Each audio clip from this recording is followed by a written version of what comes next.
and find. When you're going through a divorce, even if it's amicable, it is important to have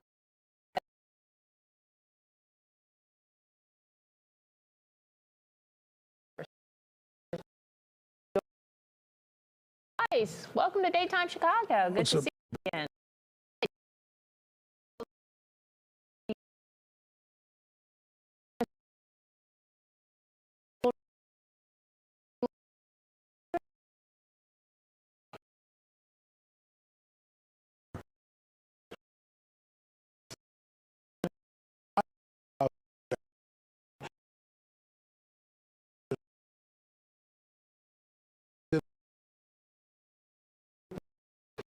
Their children, and it was very sad, and they all had holes in their hearts, and their main concern wasn't for them, but they wanted to make sure when their children grew up that they wouldn't lose their children and end up in a revolving cycle of father absence and dysfunctionalism.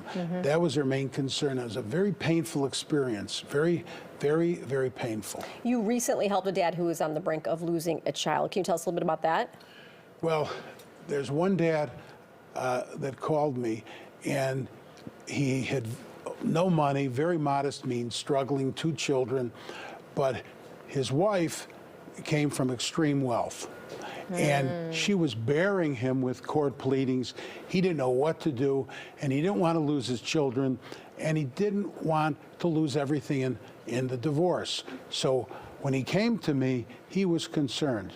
We took the case, we litigated it, and the judge ordered the mother to pay fees, the current fees and prospective fees in excess of $50,000, so he would be able to litigate and protect his relationship with his children and hopefully survive the divorce. And I respect the judge for making that decision because it was a gender-neutral decision. Very important, and it was a very loving dad. He didn't want to lose his kids, but what really helped in that case was the investigative work we did in tracing funds from the mother to her attorney, the mother's family to her attorney, and to other entities.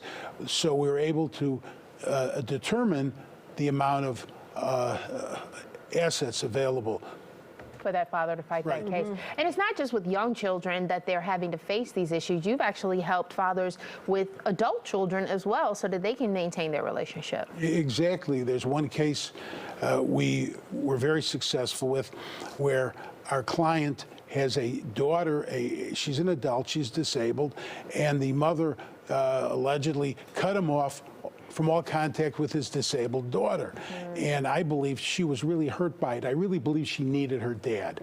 And I have another case. I have a very close friend who has a disabled daughter, and it's a similar situation, different case.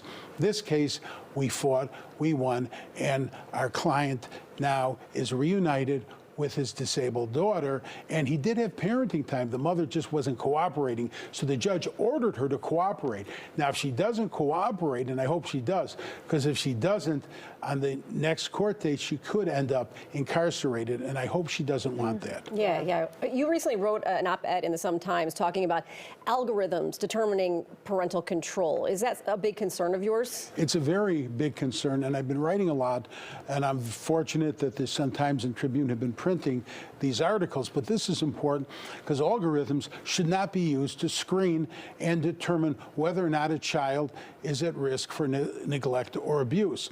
Now, the Department of Children and Family Services in Illinois, they did that, they stopped doing it. Other states are doing it. Some states are considering it. My concern is that Illinois does not do it again because I believe that that system is flawed.